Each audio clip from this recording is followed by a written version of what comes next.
Arranco como muchos de ustedes. La verdad que mi primer encuentro con la paz fue un libro de Kier, Luz en el Sendero, de Joey Ramacharaka. Yo era en incesante búsqueda de la paz personal, individual, y después la vida lo va llevando a uno, descubrió otras dimensiones, no solamente la dimensión de crecimiento individual, asentado en la idea de que quien no tiene paz no puede luchar por ella, y fundado también en el progreso de que cada uno de nosotros, estando en paz, hacemos mucho por la paz.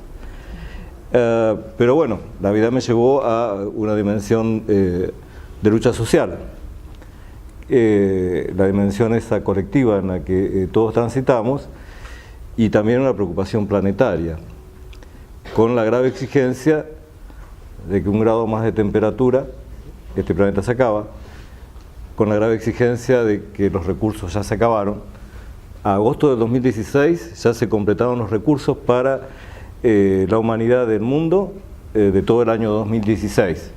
Quiere decir que estamos con una deuda pendiente que parece no acotarse, y temática planetaria mezclada con una construcción de falacia social, de estructura política. No va a haber cambio de conciencia si no cambian las estructuras políticas, y el fundamento de toda estructura política es el derecho, y no hay cambio de conciencia colectiva si no hay un cambio del derecho. Es decir, estamos asentados sobre una hipernomia. Hipernomia, entienden qué es esto, un exceso innecesario de leyes, asentado sobre una estructura de anomia social, en donde a la humanidad no le gusta concluirse en leyes, y sí se esperanzan organizarse, pero es anómica. Todas construcciones también confusas sobre estructuras políticas económicas que nos llevan a decir que, a ver, triste realidad. ¿Se acuerdan la fragata Libertad, cuando fue apresada, embargada en el puerto de Ghana? Me tocó un poco informar sobre eso y demás. Con la fragata Libertad yo vi un poco lo que les quiero explicar qué está pasando y por qué la necesidad de proclamar la paz a nivel social, y que esto tiene que ser proactivo. El 2 de octubre del 2012 fue, en el puerto de Tema, es tomada por un embargo de fondos buitres. Apelamos, la Corte ganesa nos rehusó la apelación, el buque estaba la nave insignia estaba embargada, y un buque de guerra no es embargable a nivel internacional. Lo cierto es que, bueno, el 2 de octubre se quedó allí, apelamos, no pasó nada, el derecho no nos ayudó. Entonces Argentina logró un recurso ante un tribunal internacional. ¿Se acuerdan del Tribunal Internacional del Mar? Que resolvió de inmediato, porque la fragata quedó libre el 22 de diciembre de 2012, que podía venir a su país. Una fragata, un bien, y en la memoria de cada uno de ustedes, yo sé que está la foto de aquel chico en el Mediterráneo, tirado en la orilla. ¿Saben quién fue? Aylan Kurdi. Aylan Kurdi murió el 2 de septiembre de 2015, con muchos más derechos declarados que una fragata, que un bien patrimonial, con mucha más construcción desde el derecho hacia salvar un niño, con una convención que hace 26 años sancionamos los hombres y a la cual todavía no se le dio un tribunal internacional del niño. Aylan Kurdi falleció buscando paz, buscando libertad, buscando una vida digna, escapando del Estado Islámico con su familia, y quedó ahí tirado en la playa. Y todos nos rasgamos las vestiduras, desde presidentes hasta cada uno de nosotros, y nadie siquiera intentó preguntarse ¿Por qué una fragata, un bien patrimonial, por más en bandera que pueda ser para nosotros, puede quedar libre, con reconocimiento de derechos, en 1 mes y medio, y no un niño? Ver el mundo de esta alternativa implica no solamente la necesidad de cambio, la necesidad de denuncia, la necesidad de vergüenza por cada uno de nosotros y todos aquellos que están en estructuras políticas. La necesidad de viabilizar un derecho que no atienda a corporaciones o a estructuras institucionales políticas, sino a la verdadera frecuencia y estado de conciencia de dignidad personal. ¿Por qué digo dignidad personal? El derecho, que lo tenemos así, el derecho significa, viene de digere, de conducir a los hombres en sociedad.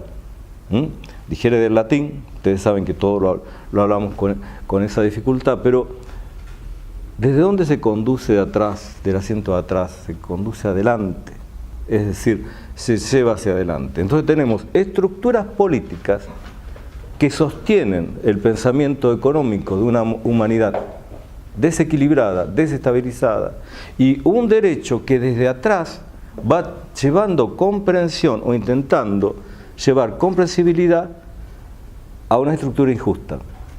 Así no habrá nunca paz social.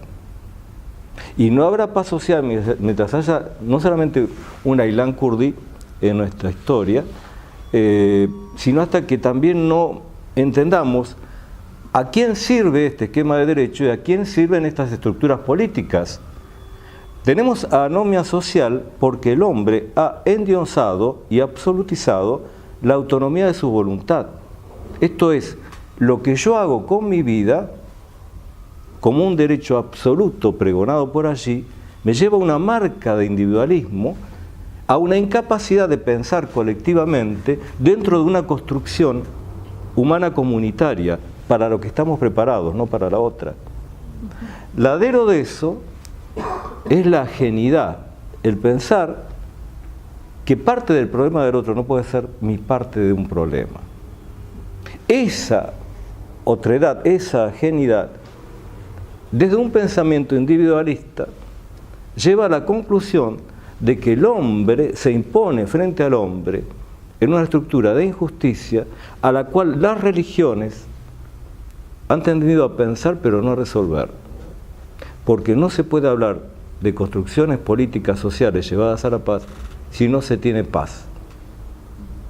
Porque por eso el mayor doctrinario expresivo del pensamiento de la doctrina social de la Iglesia fue Gandhi y no ninguno de los que estamos aquí o ninguno de los que hacemos política occidental. Había que interpretar esto desde una integridad que lleva a una conducción que me haga pensar diferente en ese derecho que tenemos que instalar, que me haga pensar distante en las cosas que tenemos que puntualizar. Este planeta se acaba, los recursos no alcanzan, las estructuras jurídicas están dispuestas para la ignominia y la injusticia. Nuestra infancia, la supuestamente priorizada, está indefensa. ¿Cómo se construye una familia? ¿Ustedes saben que hay legislación por la familia? Artículo 17, Pacto de Derechos Civiles y Políticos. Lo único que habla es que una familia tiene derecho a como fuera, la construcción familiar, a formarse, a centrarse, y que es la célula básica. Y ¿saben cuántos artículos hay detrás de una sociedad anónima o una SRL? Desde el derecho hemos pensado no solamente a cómo construirla, sino a la mejor manera para liquidarla sin que exista un daño colateral. No la familia, no la célula básica, no la estructura. ¿Saben por qué es eso? Porque hemos puesto la construcción del Estado en contra de las familias y en contra de nuestra propia realización. Porque hemos hecho un Estado llevado al poder y no al servicio, decomisado para obsecuentes que terminan generando mediocridad dentro de la eficacia de conducción. Y eso ha sido porque el Estado está en deuda, porque el Estado, ¿saben cuándo nace? Con los nacionalismos. Allá cuando se decía que no podía haber esa estructura de clan, que no podía haber estructura tribal y que alguien detrás de una frontera y levantando una bandera iba a tener seguridad, justicia, salud, educación sobre sus hombros. Se destruyó el esquema de clan. Somos genéticamente niños perdidos. No sabemos pensar colectivamente, ni tenemos lo que un niño tenía dentro de esa estructura, que era cobijo para la orfandad, para el hambre, contención. El Estado no pudo, a lo largo de la historia, válidamente cubrir esa expectativa, cubrir esa carencia. Con respecto al tema niñez, nació así el patronato, y lo único que hicimos es objetivizar, desplazar, reemplazar al niño. Cualquiera de nosotros viene de una cultura formada en el reemplazo. Cuando hay algún tipo de discapacidad mental, se reemplaza. Cuando hay senilidad, se reemplaza, no se asiste. ¿Qué clase de sociedad individualista estamos aceptando? ¿Qué idea tenemos de esperanza por la paz? Esto implica entonces un Estado que no reportó construcciones de contención, que de golpe ve declararse derechos, 50, 60 años, declaración de derechos humanos, declamación sin garantía de ejecución. ¿De qué sirve un derecho que no voy a ejecutar? Si tengo una estructura justamente para estúpidamente enseñarle a la gente que los derechos son una buena dicción de cosas que se escriben detrás de un código y que están allí para que alguna vez se cumplan. Esto es hipernomia, desgaste espiritual en cada uno de nosotros y en nuestra sociedad. Tan luego cuando uno empieza a hablar de esto en una facultad o lo empieza a escribir, se da cuenta que estoy al borde de ser un anarquista. En buena hora. En buena hora me dicen acá. El joven espíritu ya quiere salir a hacer lío. Yo he llegado a la conclusión de no perder tanto tiempo, aprender a complementar desde nosotros y obligar a que entiendan cómo es una complementación o construcción organizada y participativa hacia el cambio por la paz. Que nadie me obligue a hacer. Yo creo que el guerrero del cambio por la paz es un tosudo como era el Sayagraghi gandiano. Lo más tosudo que hay, persistencia, pero que nadie te saque de tu eje. Con una construcción muy definida, muy pasiva, muy igualitaria, muy desobediente a este Estado que se fue minimizando a lo largo de la historia y por eso no nos da nada, tenemos que mostrarle de que es un violento. Las instituciones son violentas para nosotros. Un hospital es violento, un juzgado es violento. Las construcciones políticas son violentas y no sabemos decirlo. Nos sale el que se vayan todos. Si se vayan todos no queda nadie. Es decir, sumémonos todos.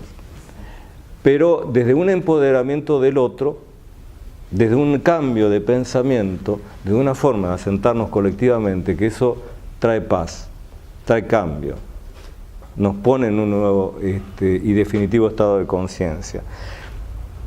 Así las cosas, decirles muy rápido, ¿por qué ha asentado mi trabajo últimamente el tema niños? Porque es más fácil trabajar con ellos. El problema de la infancia es que no nos escuchamos. Son nuestros maestros. Es decir, traen todo ya para la nueva era. Pero ¿cómo no nos escuchamos, por Dios? Porque tenemos esa idea de que la evolución es como un cohete que va a la luna y la evolución es equilibrio. Nosotros somos como lamparitas que se van ensuciando con el tiempo. Un chico todavía está iluminado y no los escuchamos. La Convención de los Derechos del Niño, en el artículo 12, destaca con claridad todo esto. Habla del derecho de escucha y el derecho de participación y el derecho de asistencia. La opinión consultiva 17 dice que el derecho es la madre, la escucha es la madre de todos los derechos. Miren qué importante para los que somos abogados. Pero claro, si yo no escucho a un pibe, no escucho el resto de sus derechos. Si ustedes no lo hacen, no escuchan ninguno y cada uno de sus derechos. La sociedad no lo está haciendo. Estamos haciendo de un Einstein una liga de idiotas. Estamos idiotizando la niñez, con lo cual ya directamente estamos cerrando nuestra última salida a cambiar este planeta, a cambiar el estado de conciencia. Y esto requiere un margen de proactividad, de entendimiento. Por eso empecé diciéndoles un poco, por ahí bastaba que leyeras lo último del currículum. Soy un hombre cuya formación hacia la paz interior no está completa.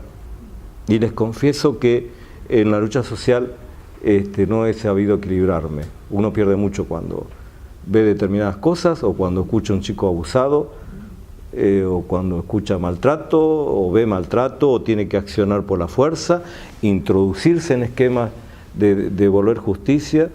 Pero esto de que no nos damos cuenta de que es el derecho, más que las religiones, más que las construcciones, el que tenemos que empezar a cambiar, incluso lo aprendí en Medio Oriente. Pues me tuve que encontrar sobre un tema en particular, pensando de otra manera del derecho y pensando desde otra perspectiva de lo religioso. Y el común denominador son siempre nuestros niños, pero siempre. Y el común denominador son, sin embargo, los derechos. ¿Por qué? Porque para los que tenemos alguna propensión hacia lo nuevo, hacia lo espiritual y demás, tienen que saber que el derecho nace de la dignidad personal. Entonces a veces no sé para qué tantas diferencias ideológicas, religiosas.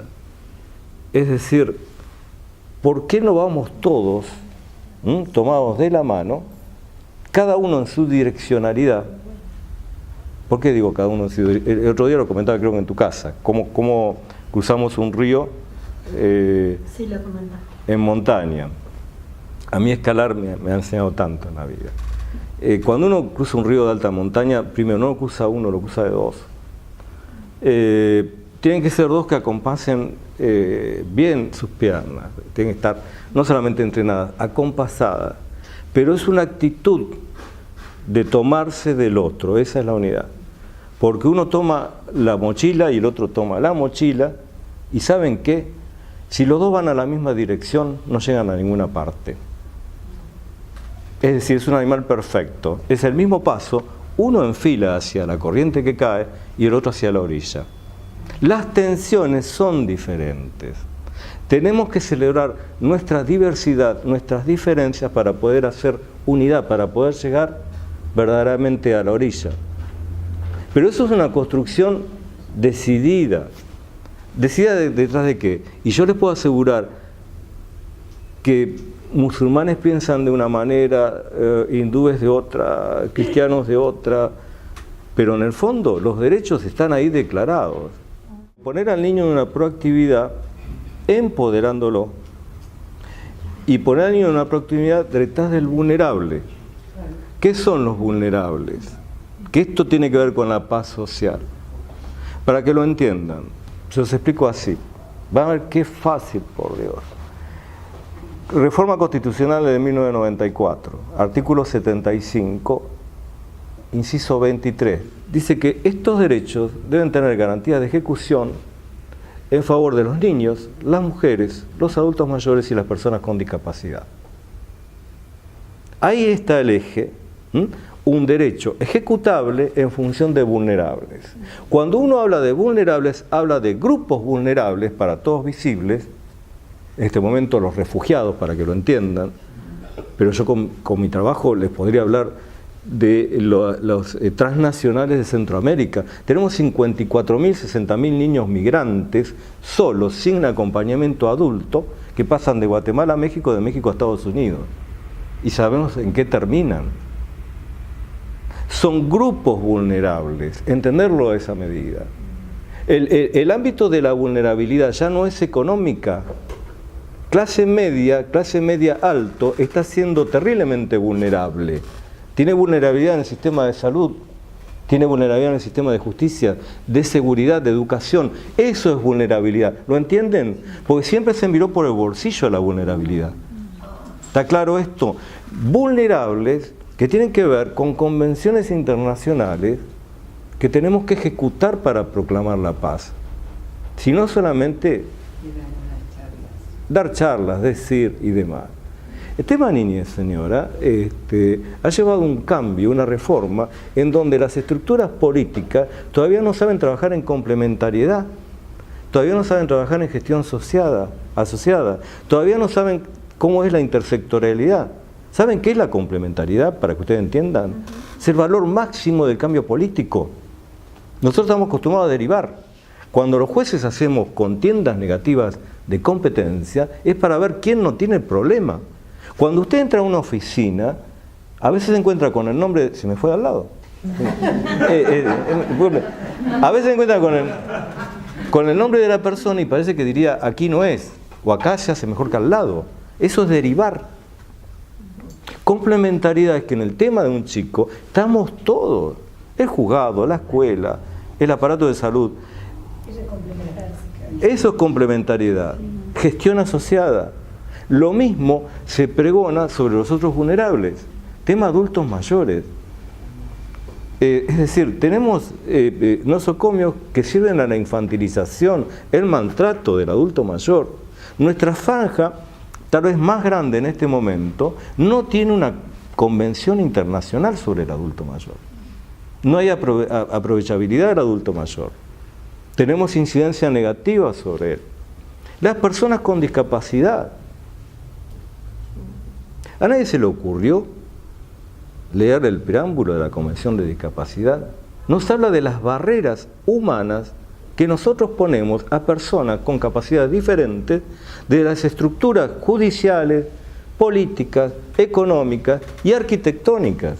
¿No se le ocurrió que es bueno para la paz trabajar una ciudad para que una persona con discapacidad motriz pueda transitar libremente por ella? Que el solo hacerlo, estoy trabajando por la paz social. Es decir, ¿qué construcción con respecto a la mujer que nos quedamos solamente en el esquema género y no damos cuenta la gran apertura hacia los otros enfoques de la vulnerabilidad? Porque el maltrato empezó por allí.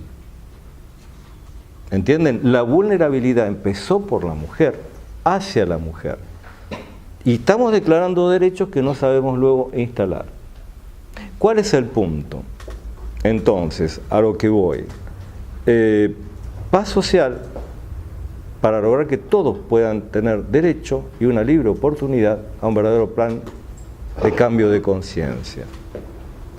Paz social para poder salvar al mundo y para que cualquiera, desde un chico mataco hasta un chico de clase media y un chico de clase alta que anda por allí, un chico con problemas de adicción, para que cualquiera pueda leer, como me tocó leer a mí, a Yogi Ramacharaka, Luz en el Sendero, y después todo lo que fue mi búsqueda en el Zen, y en definitiva terminé siendo un cristiano. Soy cristiano práctico. ¿Hay alguna diferencia? Ninguna. Cuando se va sumando, la sabiduría, la diferencia es justamente sumar, ir llevando. No sos para evolucionar como un cohete a la luna, por eso lo dije así. No vas descartando, ¿viste cómo descarta un cohete? Vas. A mí me tocó así y terminé así. Bueno, gracias.